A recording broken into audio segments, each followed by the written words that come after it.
Стрелите од Софија кон Скопје стануваат се поостри и фокусирани со наближување на бугарските избори во март. Но дали воопшто нешто ќе се промени во однос на бугарската политика и со новата влада во Софија?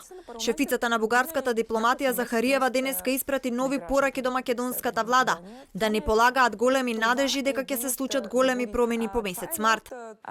Идејата дека нешто ќе се промени по изборите во нашата земја е погрешна. Наместо тоа, ако нешто се промени, ќе им биде полошо. Еден од предусловите да се направи нешто и да се почне разумно да се работи за решавање на проблемите е да се намалат емоциите. Колку повеќе зборуваме без емоции, толку повеќе шанси имаме да ја завршиме работата. Председателот на Македонскиот совет на амбасадори Лупчо Арсовски е прилично песимист за исходот од преговорите, порачувајќи дека во одредени фази се чини како македонската влада да сака да и помогне на сегашната влада да победи на изборите, затоа што оваа гарнитура на Борисов е најприфатлива за решавање на спорот. Но тој порачува, надежите на владата на Заев се залудни.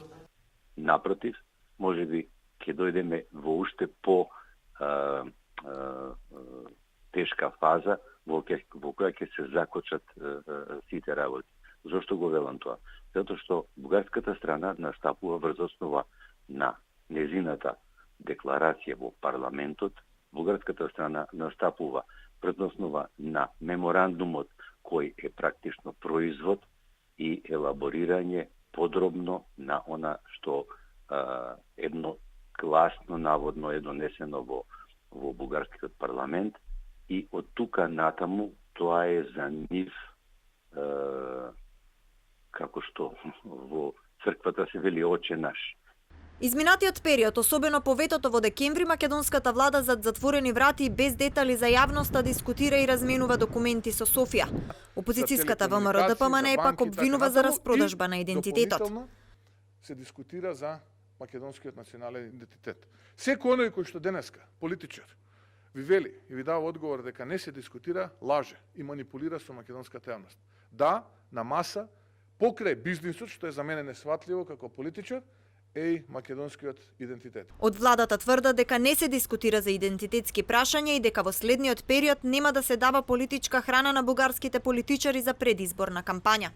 После тие избори во Бугарија, без разлика кој да победи, каков и да биде резултатот, се разбира дека ќе продолжат напорите за надминување на овие, да речеме, на овој спор или овие разлики.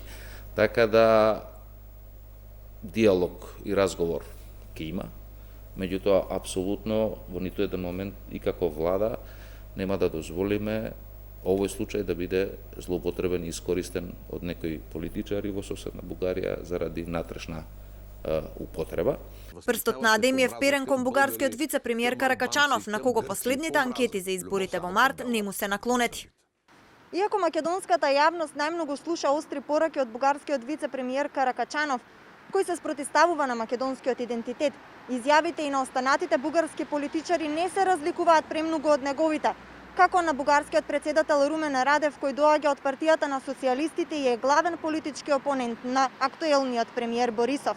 Румен Радев во последната порака кажа дека патот на Македонија кон ЕУ води исклучиво преку Софија.